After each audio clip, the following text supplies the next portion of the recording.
ವೀಕ್ಷಕರೇ ನಮಸ್ಕಾರ. ತಮ್ಮ ಪರಿಚಯ ವಾಹಿನಿಗೆ ಸುಸ್ವಾಗತ. ತಮಗೂ ಹಾಗೂ ತಮ್ಮ ಕುಟುಂಬದವರೆಲ್ಲರಿಗೂ ಮಹಾಶಿವರಾತ್ರಿ ಹಬ್ಬದ ಶುಭಾಶಯಗಳು. ಆತ್ಮೀಯರೇ, ತಮಗೆಲ್ಲ ತಿಳಿದಿರುವಂತೆ ಆಧ್ಯಾತ್ಮಿಕವಾಗಿ ಮತ್ತು ಸಾಂಸ್ಕೃತಿಕವಾಗಿ ಅತ್ಯಂತ ಶ್ರೀಮಂತವಾಗಿರುವಂತಹ ನಮ್ಮ ಭಾರತ ದೇಶದಲ್ಲಿ ಶೈವ ಪರಂಪರೆಗೆ ವಿಶೇಷವಾದ ಸ್ಥಾನವಿದೆ. ಭಾರತದ ಪವಿತ್ರ ಭೂಮಿಯಲ್ಲಿ ದೇವಾದಿದೇವ ಮಹಾದೇವ ಶಿವಪರಮಾತ್ಮರು ಭಕ್ತರ ಉದ್ಧಾರಕ್ಕಾಗಿಯೇ ವಿವಿಧ ರೂಪಗಳಲ್ಲಿ ನೆಲೆ ನಿಂತಿದ್ದು ಅನೇಕ ಪುಣ್ಯಕ್ಷೇತ್ರಗಳ ಉಗಮಕ್ಕೆ ಕಾರಣಕರ್ತರಾಗಿದ್ದಾರೆ. ಅಂತಹ ವಿಶೇಷ ಕ್ಷೇತ್ರಗಳಲ್ಲಿ ಅತ್ಯಂತ ಪ್ರಭಾವಶಾಲಿ ಮತ್ತು ಮೋಕ್ಷದಾಯಕ ಎಂದು ನಂಬಲಾಗುವಂತಹ 3 ಪ್ರಮುಖ ಶಿವದೇವರ ತಾಣಗಳನ್ನು ತ್ರಿಶೈವ ಕ್ಷೇತ್ರಗಳು ಎಂದು ಕರೆಯಲಾಗುತ್ತದೆ. ಈ 3 ಕ್ಷೇತ್ರಗಳು ಕೇವಲ ದೇವಸ್ಥಾನಗಳಷ್ಟೇ ಅಲ್ಲ, ಬದಲಿಗೆ ನಮ್ಮ ಭಾರತದ ಭೌಗೋಳಿಕ ಹಾಗೂ ಸಾಂಸ್ಕೃತಿಕ ಏಕತೆಯನ್ನು ಬೆಸೆಯುವಂತಹ ಪ್ರಮುಖ ಕೊಂಡಿಗಳಾಗಿವೆ. ಏಕೆಂದರೆ ಈ ಕ್ಷೇತ್ರಗಳು ಉತ್ತರ ಮತ್ತು ದಕ್ಷಿಣ ಭಾರತಗಳನ್ನು ಜೋಡಿಸುತ್ತವೆ. ಈ 3 ಕ್ಷೇತ್ರಗಳ ದರ್ಶನವು ಜನ್ಮಾಂತರಗಳ ಪಾಪಗಳನ್ನೆಲ್ಲ ಪರಿಹರಿಸಿ ಆಧ್ಯಾತ್ಮಿಕ ಶಾಂತಿ ಮತ್ತು ಮುಕ್ತಿಯನ್ನು ಕರುಣಿಸುತ್ತವೆ ಎಂಬುದು ಭಕ್ತಾದಿಗಳ ಅಚಲ ನಂಬಿಕೆ. ದಕ್ಷಿಣ ಭಾರತದ ಯಾತ್ರಿಕರು ಹೆಚ್ಚಾಗಿ ಈ 3 ಕ್ಷೇತ್ರಗಳನ್ನು ಒಳಗೊಂಡ ಯಾತ್ರೆಯನ್ನು ಕೈಗೊಳ್ಳುತ್ತಾರೆ. ನಮ್ಮ ಈ ಪ್ರಸ್ತುತ ಸಂಚಿಕೆಯಲ್ಲಿ ಹಿಂದೂ ಧರ್ಮದ ಶೈವ ಪರಂಪರೆಯಲ್ಲಿ ಅತ್ಯಂತ ಪವಿತ್ರ ಎಂದು ಪರಿಗಣಿಸಲ್ಪಡುವಂತಹ ಶಿವದೇವರ 3 ಪುಣ್ಯಕ್ಷೇತ್ರಗಳ ಸಮೂಹವಾದ ತ್ರಿಶೈವ ಕ್ಷೇತ್ರಗಳಾವುವು, ಆ ಕ್ಷೇತ್ರಗಳ ಹಿಂದಿರುವ ಪೌರಾಣಿಕ ಕಥೆಯನ್ನು, ತ್ರಿಶೈವ ಕ್ಷೇತ್ರ ಯಾತ್ರೆಯನ್ನು ಹೇಗೆ ಕೈಗೊಳ್ಳಬೇಕು ಎಂಬಿತ್ಯಾದಿ ಕುತೂಹಲಭರಿತ ಮಾಹಿತಿಗಳನ್ನೆಲ್ಲ ಒಂದೊಂದಾಗಿ ತಿಳಿದುಕೊಳ್ಳುತ್ತಾ ಹೋಗೋಣ. ಭಾರತದ ತ್ರಿಶೈವ ಕ್ಷೇತ್ರಗಳು: ಉತ್ತರ ಭಾರತದ ಕಾಶಿ ಅಥವಾ ವಾರಣಾಸಿ ಕ್ಷೇತ್ರ, ದಕ್ಷಿಣ ಭಾರತದ ರಾಮೇಶ್ವರ ಹಾಗೂ ನಮ್ಮ ಕರ್ನಾಟಕದಲ್ಲಿರುವಂತಹ ಗೋಕರ್ಣ ಕ್ಷೇತ್ರಗಳನ್ನು ತ್ರಿಶೈವ ಕ್ಷೇತ್ರಗಳೆಂದು ಕರೆಯಲಾಗುತ್ತದೆ. ಈ ತ್ರಿಶೈವ ಕ್ಷೇತ್ರಗಳಲ್ಲಿ ಕಾಶಿ ಮತ್ತು ರಾಮೇಶ್ವರ ಕ್ಷೇತ್ರಗಳು ಜ್ಯೋತಿರ್ಲಿಂಗ ಕ್ಷೇತ್ರಗಳಾಗಿದ್ದು, ಗೋಕರ್ಣ ಕ್ಷೇತ್ರ ಸಾಕ್ಷಾತ್ ಶಿವಪರಮಾತ್ಮರ ಆತ್ಮಲಿಂಗ ನೆಲೆಸಿರುವಂತಹ ಪುಣ್ಯಕ್ಷೇತ್ರವಾಗಿದೆ. ಕಾಶಿ ಕ್ಷೇತ್ರ ಉತ್ತರ ಪ್ರದೇಶ ರಾಜ್ಯದಲ್ಲಿರುವಂತಹ ಗಂಗಾ ನದಿಯ ತಟದಲ್ಲಿರುವಂತಹ ಕಾಶಿ ಅಥವಾ ವಾರಣಾಸಿ ಕ್ಷೇತ್ರ ಭಾರತ ದೇಶದ ಅತ್ಯಂತ ಪ್ರಾಚೀನ ಮತ್ತು ಪವಿತ್ರ ನಗರಗಳಲ್ಲಿ ಒಂದೆನಿಸಿಕೊಳ್ಳುತ್ತದೆ. ಕಾಶಿಯನ್ನು ಭಾರತ ದೇಶದ ಆಧ್ಯಾತ್ಮಿಕ ರಾಜಧಾನಿ ಎಂದೇ ಪರಿಗಣಿಸಲಾಗುತ್ತದೆ. ಹಲವಾರು ಸಾಧು ಸಂತರು ಮತ್ತು ಆಧ್ಯಾತ್ಮಿಕ ಗುರುಗಳು ಕಾಶಿಯಲ್ಲಿ ತಪಸ್ಸನ್ನು ಆಚರಿಸಿ ಜ್ಞಾನೋದಯವನ್ನು ಪಡೆದುಕೊಂಡಿದ್ದಾರೆ. ಹಿಂದೂ ನಂಬಿಕೆಗಳ ಪ್ರಕಾರ ಜೀವನದಲ್ಲಿ ಒಮ್ಮೆಯಾದರೂ ಸಹ ಭೇಟಿ ನೀಡಲೇಬೇಕಾಗಿರುವ ಸಪ್ತಮೋಕ್ಷ ಕ್ಷೇತ್ರಗಳಲ್ಲಿ ಕಾಶಿಯೂ ಸಹ ಒಂದು. ಕಾಶಿ ಕ್ಷೇತ್ರ ಸಾಕ್ಷಾತ್ ಶಿವಪಾರ್ವತಿಯರ ಶಾಶ್ವತ ನಿವಾಸ ಎಂಬ ನಂಬಿಕೆಯೂ ಸಹ ಇದೆ. ಪ್ರಳಯ ಕಾಲದಲ್ಲಿಯೂ ಸಹ ಶಿವಪರಮಾತ್ಮರು ತಮ್ಮ ತ್ರಿಶೂಲದ ಮೇಲೆ ಈ ಕಾಶಿ ನಗರವನ್ನು ಹಿಡಿದಿಟ್ಟುಕೊಂಡು ರಕ್ಷಣೆ ಮಾಡುತ್ತಾರೆ ಎಂಬ ಪ್ರತೀತಿ ಇದೆ.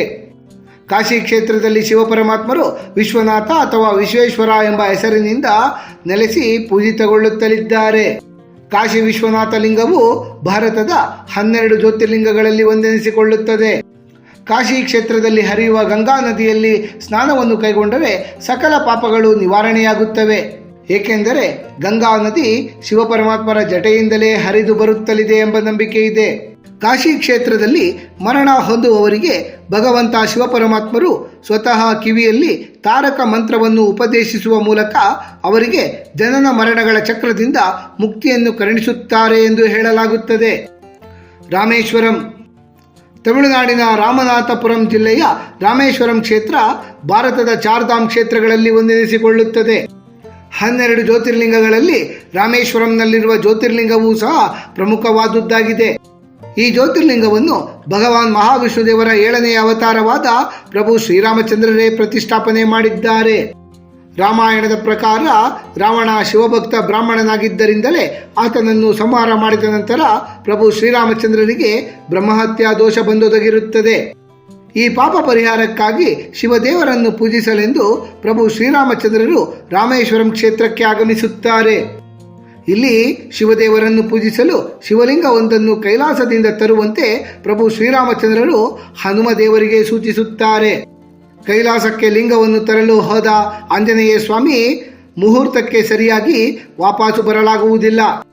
ಪೂಜೆಯ ಶುಭ ಮುಹೂರ್ತ ಮೀರಿ ಹೋಗಬಾರದೆಂಬ ಕಾರಣದಿಂದ ಸೀತಾದೇವಿ ಸಮುದ್ರದ ಮರಳಿನಿಂದಲೇ ಒಂದು ಲಿಂಗವನ್ನು ತಯಾರು ಮಾಡುತ್ತಾರೆ.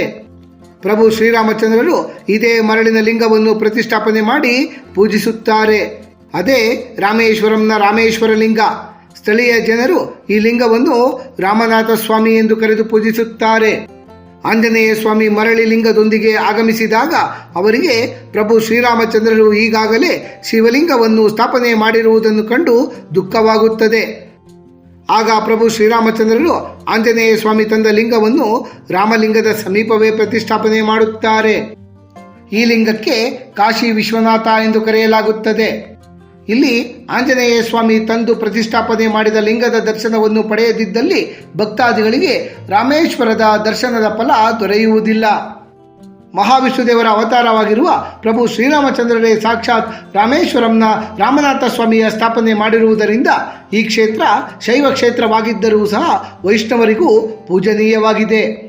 ಪ್ರಭು ಶ್ರೀರಾಮಚಂದ್ರರೇ ಸ್ಥಾಪನೆ ಮಾಡಿರುವುದರಿಂದ ಇಲ್ಲಿನ ಲಿಂಗಕ್ಕೆ ರಾಮೇಶ್ವರ ಎಂದು ಕರೆದು ಪೂಜಿಸಲಾಗುತ್ತದೆ. ರಾಮೇಶ್ವರಂನಲ್ಲಿ ಒಟ್ಟು 22 ತೀರ್ಥಗಳು ದೇವಾಲಯದ ಒಳ ಆವರಣದಲ್ಲಿವೆ. ಈ ತೀರ್ಥಗಳಲ್ಲಿ ಸ್ನಾನವನ್ನು ಮಾಡುವುದರಿಂದ ಪಾಪಗಳೆಲ್ಲ ತೊಳೆದು ಹೋಗುತ್ತವೆ ಎಂಬ ನಂಬಿಕೆ ಭಕ್ತಜನರಲ್ಲಿದೆ. ಗೋಕರ್ಣ ಕ್ಷೇತ್ರ ಕರ್ನಾಟಕದ ಉತ್ತರ ಕನ್ನಡ ಜಿಲ್ಲೆಯಲ್ಲಿರುವ ಗೋಕರ್ಣ ಕ್ಷೇತ್ರ ಭಾರತದ ಅತ್ಯಂತ ಪ್ರಮುಖ ಶೈವ ಕ್ಷೇತ್ರವಾಗಿದೆ. ಇದನ್ನು ದಕ್ಷಿಣ ಕಾಶಿ ಎಂದು ಕರೆಯಲಾಗುತ್ತದೆ. ಗೋಕರ್ಣದ ಪುರಾಣ ಕಥೆಯು ರಾವಣ, ಗಣೇಶ ಮತ್ತು ಶಿವದೇವರ ಆತ್ಮಲಿಂಗದ ಸುತ್ತ ಸುತ್ತುವರೆದಿದೆ. ಒಮ್ಮೆ ಲಂಕೆಯ ಅಧಿಪತಿಯಾದ ರಾವಣ ತನ್ನ ತಾಯಿಯ ಪೂಜೆಗೆಂದು ಶಿವದೇವರ ಪ್ರಾಣ ಸ್ವರೂಪವಾದ ಆತ್ಮಲಿಂಗವನ್ನು ಪಡೆದುಕೊಳ್ಳಲು ಕೈಲಾಸದಲ್ಲಿ ಕಠಿಣ ತಪಸ್ಸನ್ನು ಆಚರಿಸಿರುತ್ತಾನೆ. ಆಗ ರಾವಣನ ಭಕ್ತಿಗೆ ಮೆಚ್ಚಿದಂತಹ ಶಿವಪರಮಾತ್ಮರು ಆತ್ಮಲಿಂಗವನ್ನು ನೀಡಿ ಆ ಲಿಂಗವನ್ನು ಲಂಕೆಗೆ ತಲುಪುವವರೆಗೂ ಸಹ ಎಲ್ಲಿಯೂ ನೆಲದ ಮೇಲಿಡಬಾರದು, ಇಟ್ಟರೆ ಅದು ಅಲ್ಲೇ ಸ್ಥಿರವಾಗಿ ನೆಲೆಸುತ್ತದೆ ಎಂಬ ಷರತ್ತನ್ನು ವಿಧಿಸಿರುತ್ತಾರೆ. ಶಕ್ತಿಶಾಲಿಯಾದ ಆತ್ಮಲಿಂಗ ರಾವಣನ ವಶವಾದರೆ ಆತನು ಇನ್ನೂ ಅಜೇಯನಾಗುತ್ತಾನೆ ಎಂದು ಹೆದರಿದಂತಹ ದೇವಾನುದೇವತೆಗಳು ಮಹಾವಿಷ್ಣು ದೇವರ ಮೊರೆ ಹೋಗುತ್ತಾರೆ. ರಾವಣ ಆತ್ಮಲಿಂಗದೊಂದಿಗೆ ಗೋಕರ್ಣ ಕ್ಷೇತ್ರದ ಸಮೀಪ ಆಗಮಿಸುತ್ತಿದ್ದಂತೆಯೇ ಮಹಾವಿಷ್ಣು ದೇವರು ತಮ್ಮ ಮಾಯೆಯಿಂದ ಸೂರ್ಯನನ್ನು ಮರೆಮಾಚಿ ಸಾಯಂಕಾಲವಾದಂತೆ ಭ್ರಮೆ ಮಾಡುತ್ತಾರೆ. ಆ ಸಂದರ್ಭದಲ್ಲಿ ಗಣಪತಿಯು ವಟುವಿನ ವೇಷದಲ್ಲಿ ರಾವಣನ ಮುಂದೆ ಪ್ರಕಟಗೊಳ್ಳುತ್ತಾರೆ.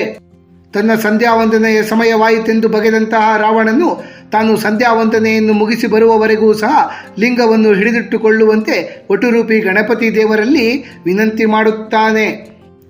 ನಾನು ನಿನ್ನನ್ನು 3 ಬಾರಿ ಕರೆಯುತ್ತೇನೆ, ನೀನು ಬಾರದಿದ್ದಲ್ಲಿ ಈ ಭಾರವಾಗಿರುವ ಲಿಂಗವನ್ನು ಕೆಳಗೆ ಇಡುತ್ತೇನೆ ಎಂಬ ಷರತ್ತನ್ನು ವಿಧಿಸಿ ವಟುರೂಪಿಯಾದ ಗಣಪತಿ ದೇವರು ಲಿಂಗವನ್ನು ಹಿಡಿದಿಟ್ಟುಕೊಳ್ಳುತ್ತಾರೆ.